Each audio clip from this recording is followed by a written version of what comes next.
Ready, guys? What is going on? Corbin, Corbin's Cornhole Reviews. Got Peanut hanging out with me today, and we have Eddie from Cornhole Bag Reviews. What are we doing? Frontboard and Four Baggers, episode 3. We are doing the Typhoon, the Deadhead, and different shot types today. So I'm going to let Eddie start it out with the Typhoon, get into the stats, and how you feel about those. Sure.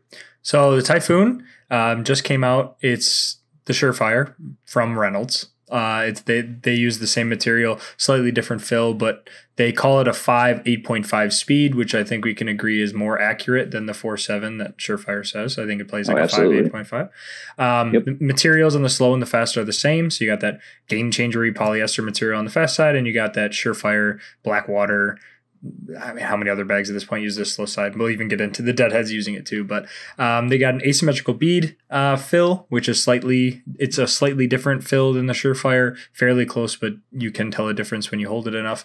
Price points, obviously the big change between Surefire and this is it's $55 plus shipping on Reynolds website, but it's right now a 10 to 14 day business day wait because they're getting blown up because everyone wants to try them. And so you're finding them for like $65, $70 on Facebook. Other sites like Norris Splat and Blackjack also have them for that $65, $70 price range. But again, very affordable for these materials and for the bag it's mocking per se. So my opinion, have yours on you? Yeah. So okay. Reynolds Typhoons. Perfect. So you've seen the designs. There are so many companies, and Reynolds does so much with customs too. I'm sure we're going to be seeing so many different designs coming out at this point because it's not like a Surefire where you have to take their designs from a Surefire. You get to kind of. There's a lot of companies getting them and whatnot. And hi, Peanut. She was waving at me. Got to get her hand in there. She was. Yeah. So my opinion on them, I think they're awesome. I mean, I've thrown a Surefire. They break in just like a Surefire. They're very floppy, so you have to enjoy a floppier bag. I know some people said that if you order from Reynolds, you can, in additional comments, ask for more fill. And some people have been liking having a little bit more fill so it doesn't get super, super floppy.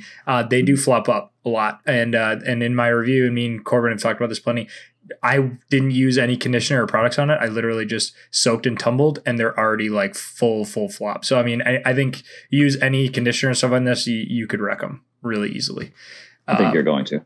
And but I like them a lot. I think they're very hole friendly. I think that little bit beadier fill, they go in the hole really nice for me. The fast side is crazy fast.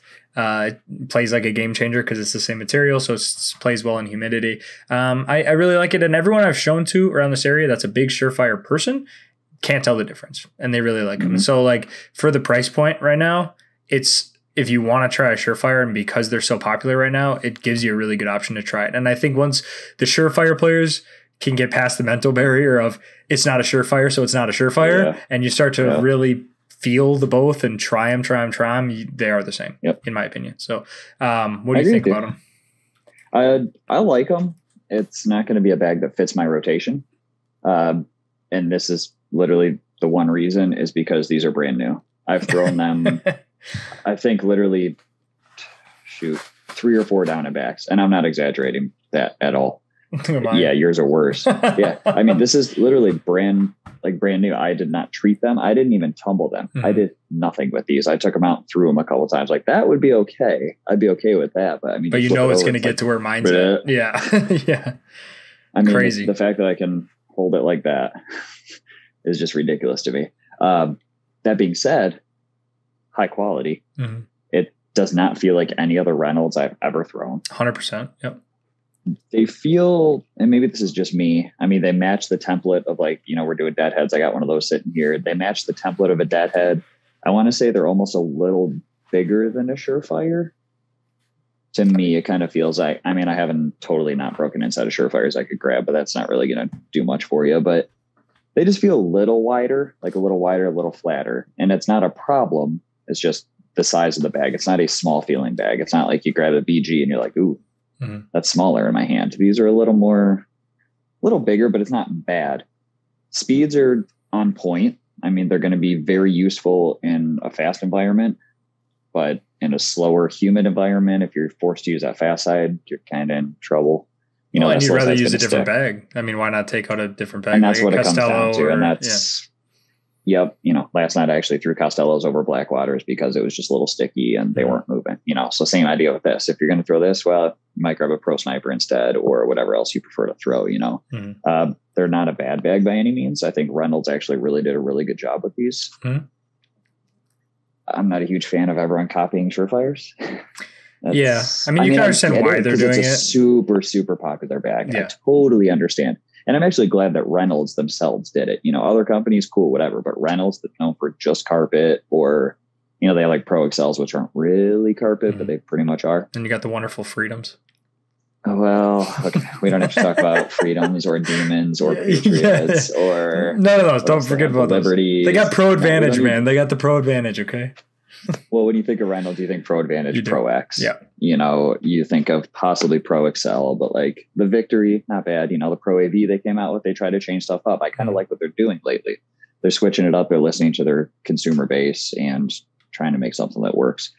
I think they knocked it out of the park, especially with prices. And that customs from Reynolds are pretty quick and affordable. $5 or $10 more than their normal bags, So I like them. Honestly, I really do. I might throw them over some other variants of a Surefire. I'd probably throw these over a Surefire itself.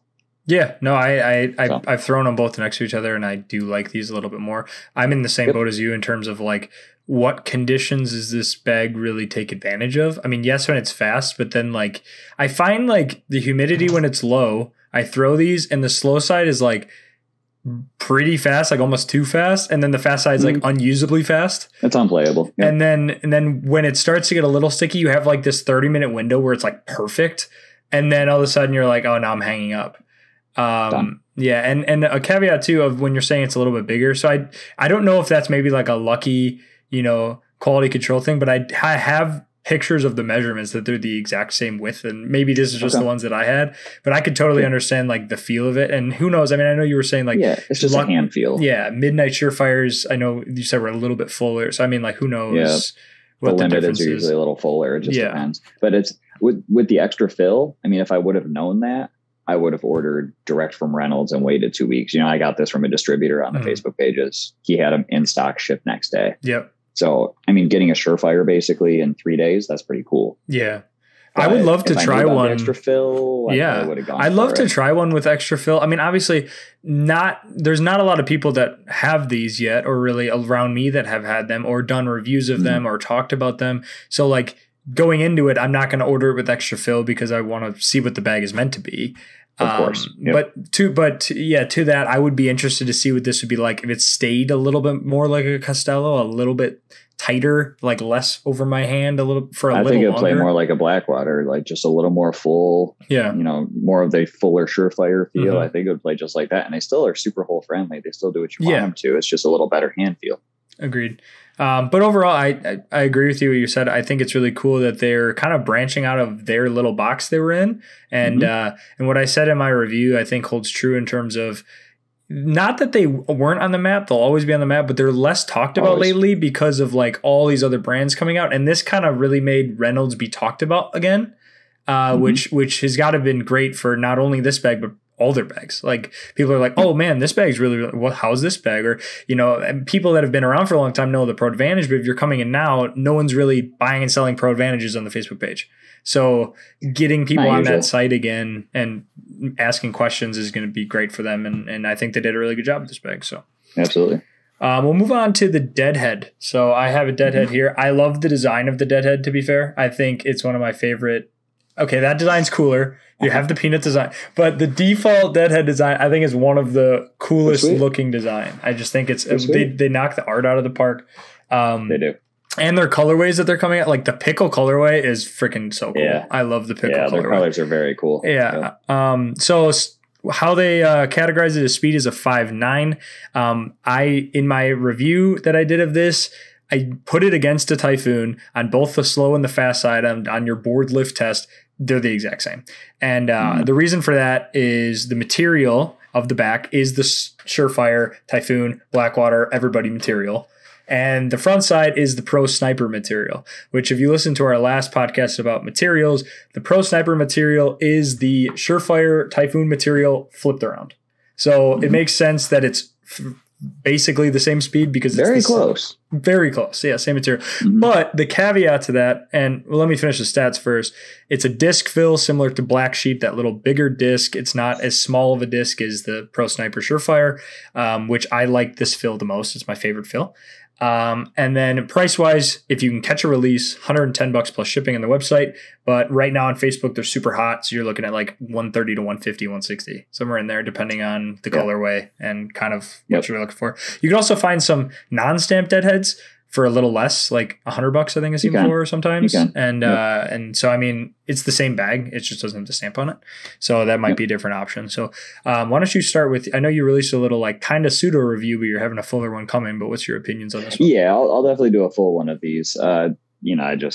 Kai had to review them, of course. She had to throw her bags and break my stuff. So I like them. I mean, my one qualm with a Deadhead, and it's not really necessarily a Deadhead, it's just the price point that Buffalo did since they got stamped. And I support Buffalo here on out. I love them as a company. I love their reps. I love the owners. They're awesome, awesome people. And I don't want it to sound negative at all. I just think their price point's a little high for what they're giving. I mean, you're in the same bar as Lucky Bags. I mean, they're Surefire prices essentially, right? Yep. Even like the St. Michael's Surefires were like, what, 150, I think, on release. No, but that was partially, I think it was only 130 or something. Might have been 135. It was like 150 shipped, I think. Oh, okay. But those are going to, some of that's going to charity, right? Sorry. Custom Deadheads are $150. Ask me how I know, because I just ordered some. But it is what it is. You're paying for a really nice bag. I don't think they break down quite as badly as a Typhoon or a Surefire or something like that, because I've played with these quite a bit more than the Typhoons, and they're not even close to as floppy. They have that better feel, and that's probably because of the fill. That's probably the larger disc that it's feeling. Yeah, see, yours aren't even as bad. I mean, that's still floppy. But these materials are going to do that. You have Surefire slow with a Pro Sniper or a Surefire fast. They're going to be floppy. 100%. It's just the way it is. But their graphics, like you mentioned, killed it. They always do. I mean, if you guys haven't seen these, I don't know who hasn't, but the Peanut Deadheads, they sent these for my daughter, and they're so cool. I mean, they're ridiculous. They're so cool. Just peanuts with crowns everywhere. They're awesome. Yeah, if you designed that, it wouldn't have been cooler. I could never even come close to a cool design, dude. Like, it's so cool. It's unreal, and they have a crazy good design team over at Buffalo, but the bag itself, I mean, they play really nice. I played with the set yesterday at a blind draw. A guy actually had your set, the blue set, really nicely broken in. They play great, man. They really do. I think it'd be tough to pick between Typhoons and Deadheads, like hand feel, playability. I mean, it's really a toss up. I mean, they're all really good bags. Yeah. If I was to talk about, I mean, for me personally, I think the hand fill of the Deadhead's better, just because I'm biased about the fill. Like that, like we were literally talking today. Makes a huge difference. Yeah, we were talking today. You called me like a fill nut or something. Like I just like, to me, it's the fill, man. It's a nerd or I something used slightly more inappropriate. Yeah, that's right. That's why I said anatomy.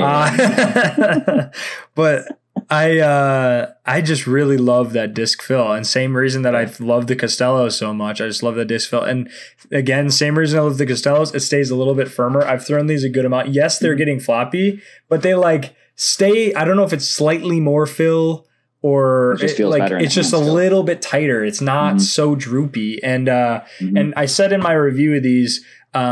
Because the playability is very similar to a Surefire and Typhoon. It's going to stick up at the same points. It's going to be good at the same points.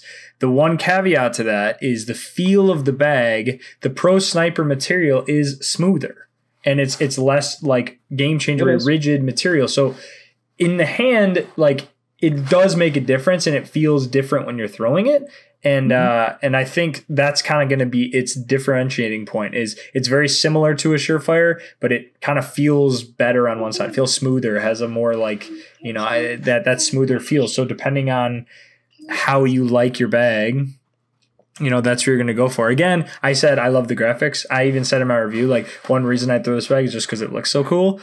And awesome. And I was talking to some like different smaller bag companies and stuff. We were talking about designs and whatnot, and I was like, Man, it really matters how good your design is, because people will throw the bag if it looks cool. Like that's a decision factor in throwing Absolutely. it, is how cool does it look? Absolutely. And I mean, at the end of the day, we're not all professionals, so we're collectors at heart, or normal dudes at heart, or so. I mean, cool bags are cool bags. Like, cool bags are cool bags. If I'm not going to throw them in the hole, they're going to look cool doing it. Yeah, they look good sitting on the board.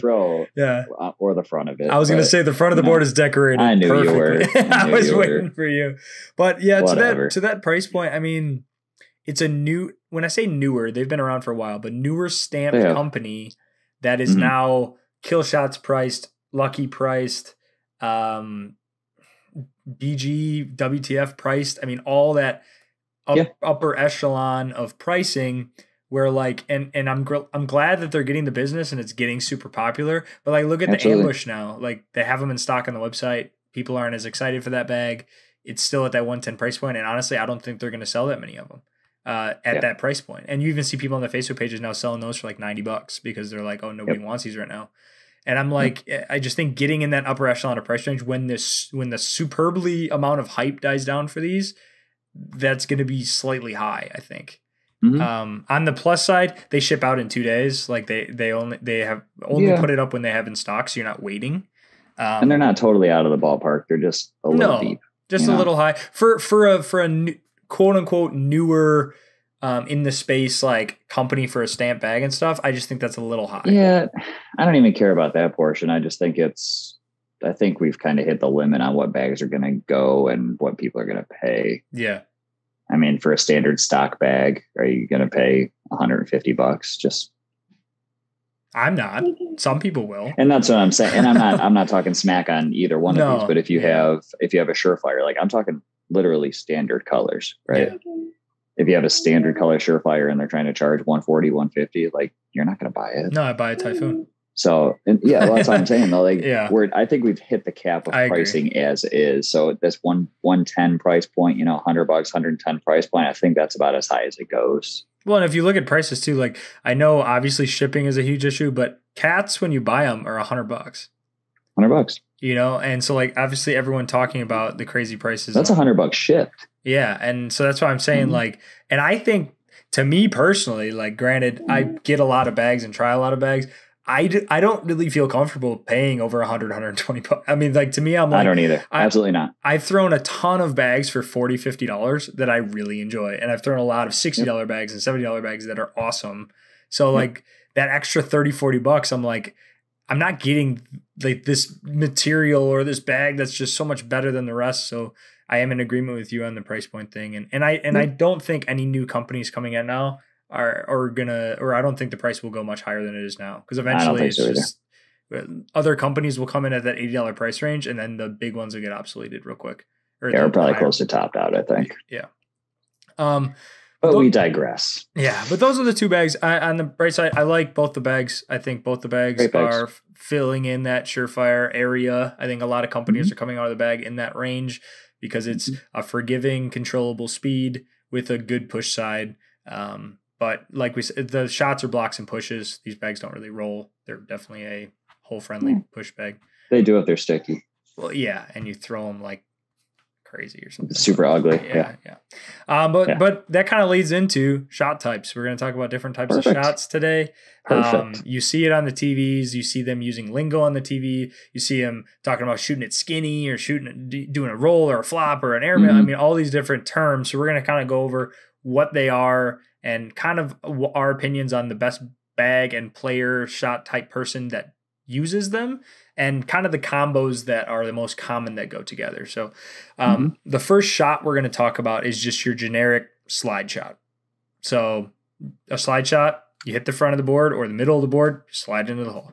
It's the most common shot that anybody does in backyard, anything. You just slide it into the hole. Pretty simple. How you learn to throw. You're shooting a slide. You're trying to land it short, slide it in. That's it. Yep. And even the pros, you slide it in, and then a lot of these shots we're going to talk about are deviations from the slide shot, because the slide shot is you go in the hole. Everything else is kind of like, actually the next one we'll talk about is a block, which a block is preventing your opponent from sliding into the hole. So you want to talk about a good block? Yeah, of course. And the block is still somewhat of a slide shot. You're just stopping it short. Correct. So a slide shot can be utilized on either slow side or fast side, right?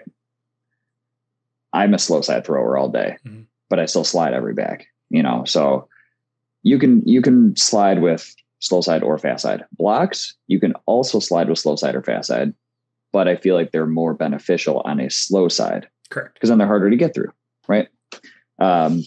Blocks, you can do them with fast bags, but it's very difficult. You want a slower bag, like the slow side of Typhoons or Surefires or something like that, a 4, 5, 6, somewhere in that region, speed range. I think that's kind of perfect for just a nice little block. And like you said, you're preventing the slide shot. You're making your opponent either shoot over you or shoot around you. And if you've never utilized a block shot before, if you play against someone who's not I would say the best time to use a block shot is if you're playing against someone who's better than you at a slide shot and you put a block in front of them. It is, unless you practice pushing through a block or going around a block or shooting over a block a lot, it's really mentally demoralizing to shoot through a block. It's so, it blocks the hole. It's really hard to see through. It's really hard to go around. And your goal is to make your opponent's next shot more difficult. For any of you guys that watch the TV show, you'll hear them talk about a V block. And a V block is when the bag sits in front of the hole like this, with a V facing towards the players. The reason that a V block is so good is because if a bag comes into the bag at anywhere that's not the direct point, it will actually ricochet off the bag and miss the hole.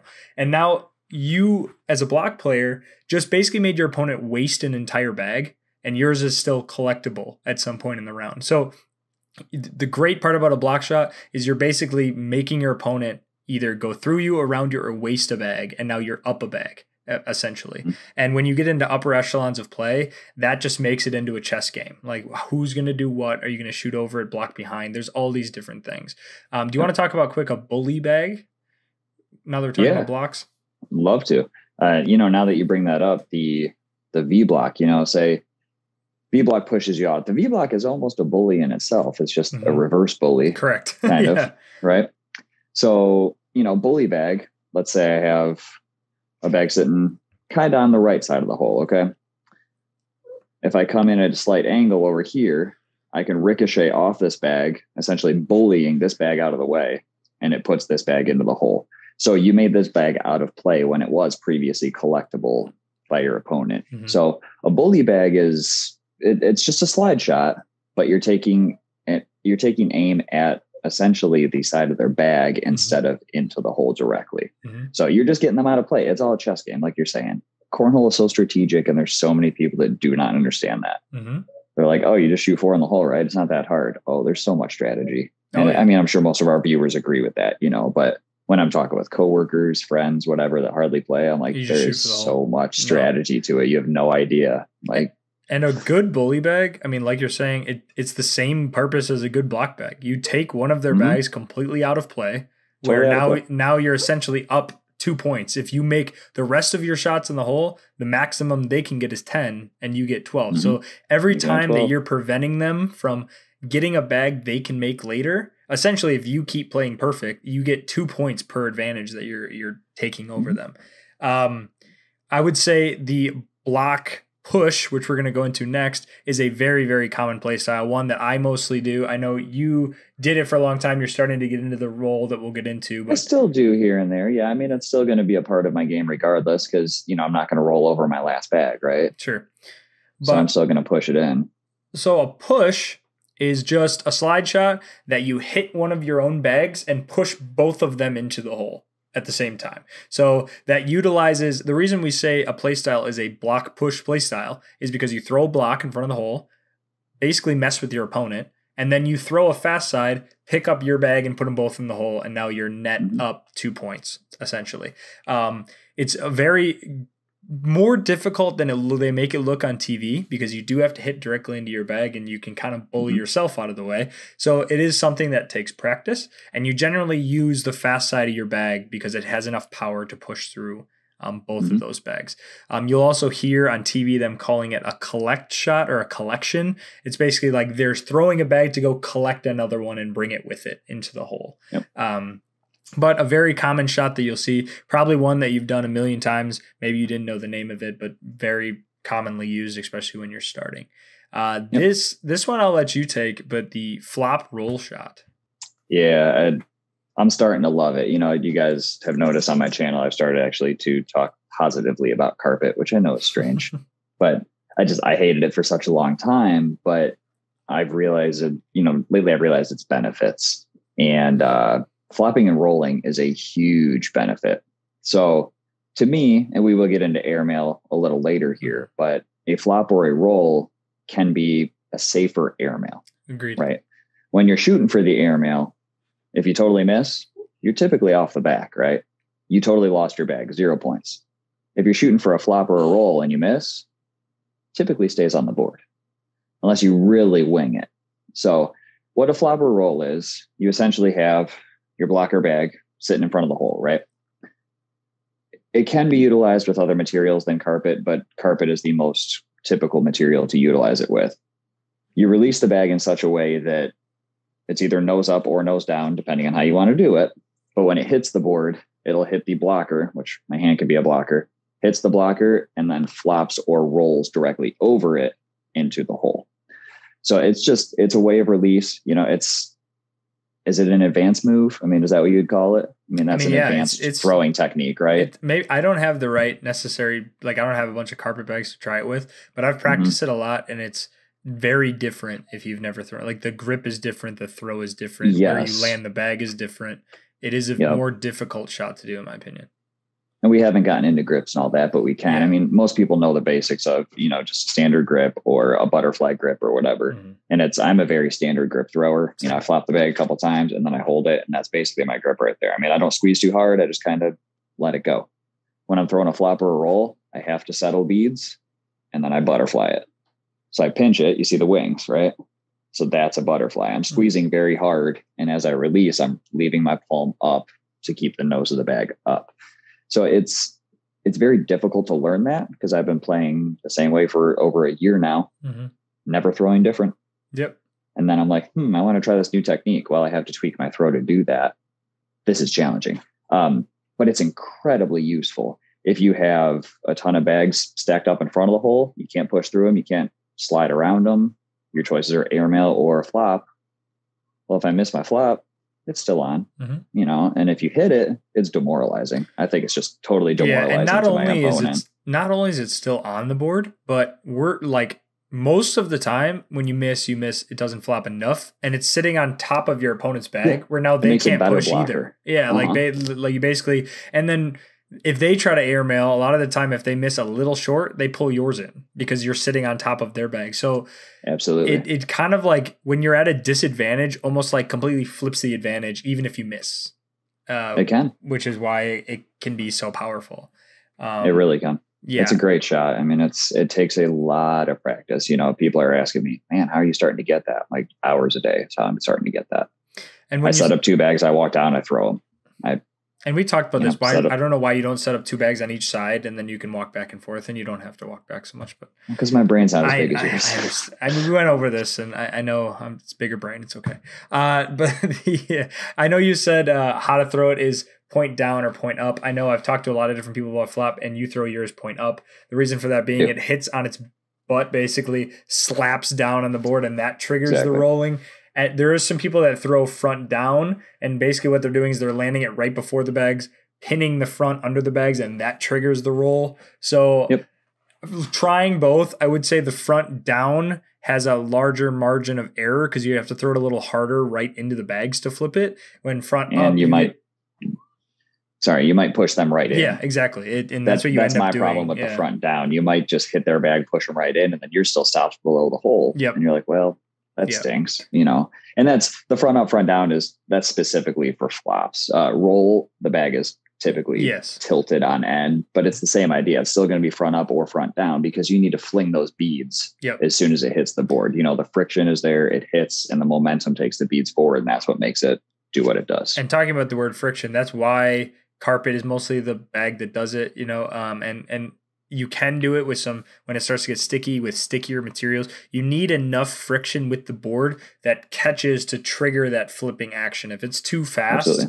if it's too fast with like a faster bag, it literally just hits and starts sliding immediately. It gets no friction. So you have to have that friction, which is why carpet's the main bag that does it. Kind of in the same vein as a flop shot is a cut shot. And a cut shot, I know you see Eric Davis on ACL really doing like ridiculous cut shots. He's so good. Like scary level of cut shots. I watched one clip where he like cut it so much that like his opponent just stopped and like looked at him like, why did you even aim for that? I did see that one. Like, he totally whipped around like 3 bags. Like, ridiculous. how? And, well, I guess I should explain what a cut shot is first. But a cut shot is basically if I'm standing on the left side of the board and you have a bag on the left side of the hole blocking me from just pushing straight in, I would throw it on axis. Basically, it's tilted one direction where it lands on the board on the right side and then diagonally slides up to the left, basically cutting an opposite direction of what your normal throw would be around that bag. That's all done from, wrist angle and getting the bag on an axis at release. It slaps down in the board and then changes the direction of momentum directly at the hole. Again, you kind of need bags that have friction. You can do it with slightly faster bags. It's more of like a little baby cut. You can. Just because you're just changing a little momentum, but it's not going to be this crazy. I mean, I know with carpet bags, sometimes they just do ridiculous things. They just cut in like ways they should not cut, and sometimes to the detriment. But that's why mastering carpet can be so beneficial because it can just move in ways that other bags cannot move. Exactly. It's another way to get around. Like I said, a way to get around a blocker that you can't get through normally. And that's why we're talking about Eric Davis. He basically threw the bag was 3/4 the way in the hole on his side, and he basically threw it around the back on the opposite side. Something ridiculous that a normal person wouldn't even think would be possible. And somehow some of these pro players are just utilizing shots that like even the commentators were like, I don't even think that's humanly possible to do, and they just do it anyway. But yeah, again, normally a slower bag is the big cut shots you're going to see. But even Damon Dennis, who's a all game changer thrower, is starting to learn a little baby cut shot, so you can do it with those faster bags. Just a little one. But just a little one. Even a little of that direction can be like the opposite of bullying a different bag in the other direction. It's so just it a slightly different angle. That is it. I mean, I've started throwing a little bit of a cut, and funny enough, it's the exact same release as my flop. Oh, but it's in a situation. Yeah, I know it's strange. It just because my flop throw is so ugly. That's part of what helps. Sure. But I'm doing it intentionally. I had a guy, it was super, super dewy out. You could see dew on the boards at a blind draw last week. And he was sitting just on the left side of the hole, and I was throwing from the left side of the board. So he's right in my lane, right?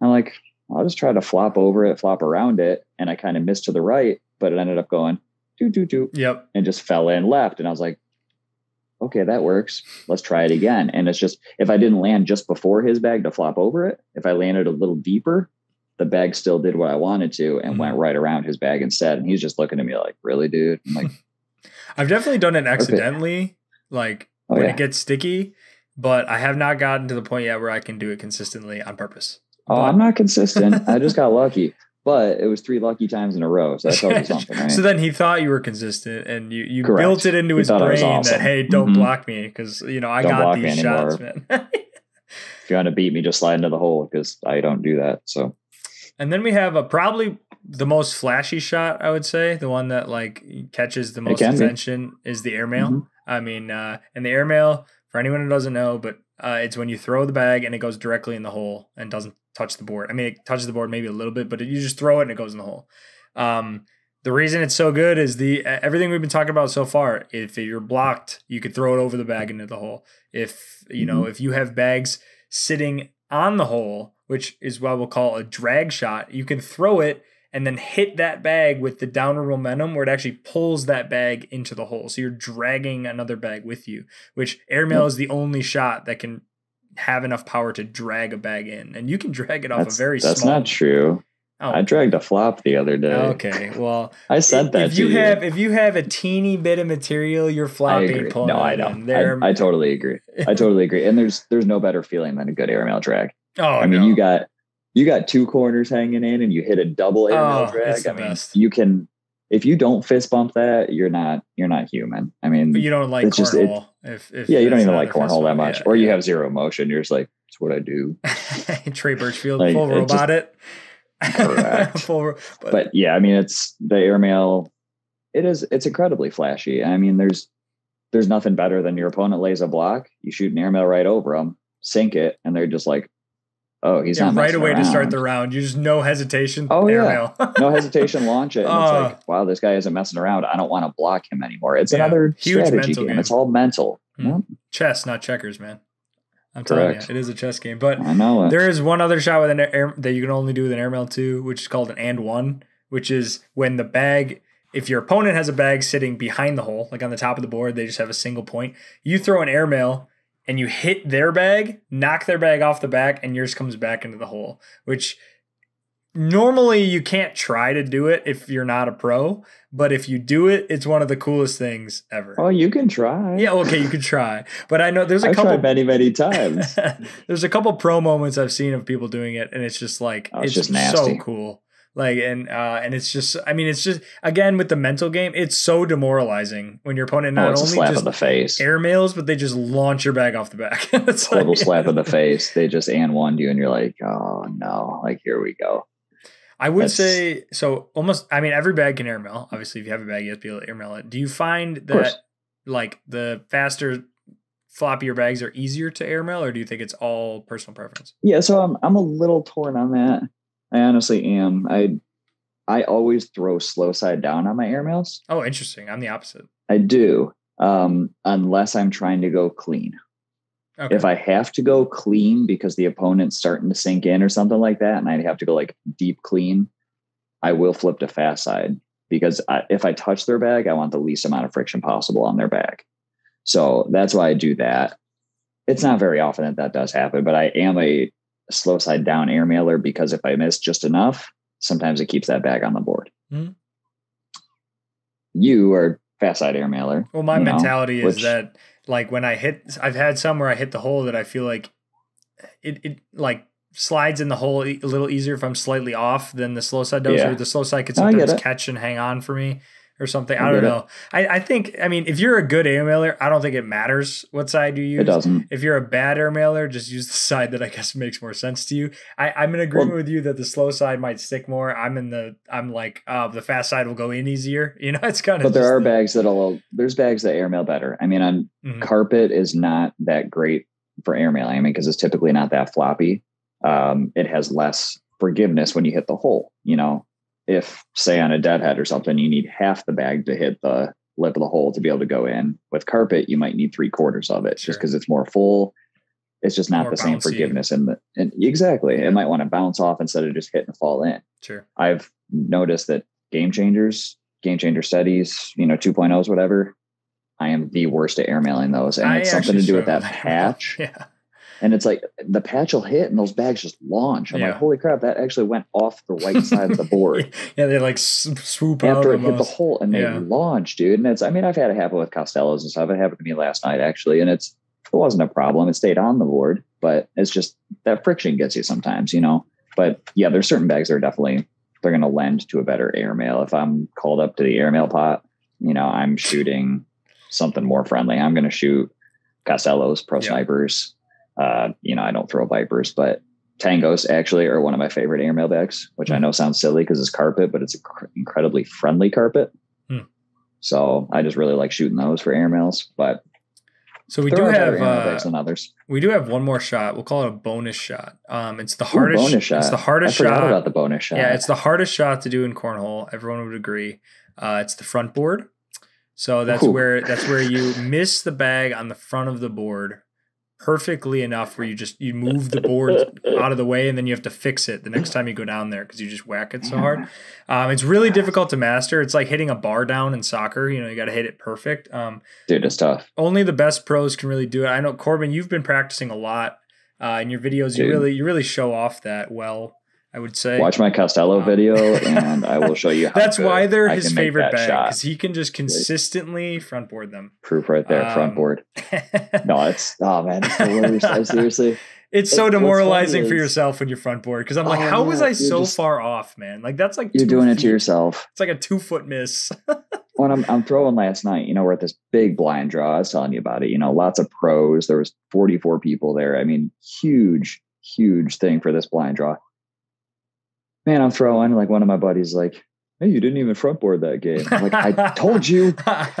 Doing the videos on, bro. You get a little tighter, okay? Like, in the videos, I mean, I'm always doing it, of course, but apparently around here, another friend told me last night that they were throwing and somebody front boarded and they were like, oh, you just Corbined. And then every front board for the rest of the night, they just yelled Corbin. So I'm like, all right, well, hey, all publicity is good publicity, right? True. I mean, I would say the Deadhead review that I just released, like I didn't front board and I had an airmail drag. So I'm like, I must be just shooting out of my mind or something. Ooh. Like this is no front boards. Like, wow, this is pretty insane. How much editing did you do? Yeah, get out of here. Any of you guys want to try these videos, record an intro and then go directly into throwing, no cuts, and do not front board one time and don't miss off the back 3 times every round. It's way harder than you think it'd be. Like, I love it. No, I mean, the front board is just, it is what it is. And that's why my logo has a front board bag on it. It's kind of my calling card. It's what I do. And I have fun with it. It's, if I miss one on the front, so be it. I'd rather launch it off the back and give myself a chance. I'll tell you what, Peanut has been watching your videos because she did not front board. She actually did. Well, she gave the second one some juice then. The first one had the juice. Okay, that's what I'm saying. Okay. Second one, it might have been something like that. I was laughing so hard after the first one that I don't know. Dying, dude. I was cracking up so bad, man. That's why I kept the video rolling. I'm like, I don't care if I have to hold my phone the rest of this time. That is hilarious. And I mean, that goes to show you, like, anybody listening to this, like, we're just 2 normal guys that enjoys a game, and we play a game, and we like talking about a game. Yep. Like we're nothing special, but we just talk and try a lot of bags, basically. Oh, so many bags. Too many. So many bags. No such thing as too many, but I don't know. I'm going to need a bin soon at this point. Well, no, I'm not saying own all of them. I'm just, there's no such thing as trying too many bags. Agreed. Try as many as you can. Well, why don't we, I think we're going pretty long here today, but we'll, in conclusion, I mean, thanks guys for stopping by. I mean, I think the Deadheads and the Typhoons, they're hot for a reason. They're a really good bag. The price point on the Typhoons is the main reason that I have them and tried them. And I think it's going to be a big reason why other people do. And, the Deadheads look sick. So if you can get your hand on a pair, you'll like them. They absolutely do. They're awesome. But if you can try to use any of these shots in your game, I think all of these shots are usable and very good to have in your arsenal and gives you good practice things to work on. Everyone's got something else they can get better at. I know I do. I know you do. Absolutely. And it'll help you out no matter what situations you get in. So make sure you check out, I got a review of the Typhoon and the Deadhead on Cornhole bag reviews. I know you'll have reviews coming out on them as well. I will have them coming up. Yep. And I'm gonna have a pretty big one coming up here shortly with maybe those 2 included with some others. Sure. So stay tuned for those, and appreciate you guys stopping by for another episode. We'll catch you guys in the next one, and have a good one. Thanks. Thanks, guys.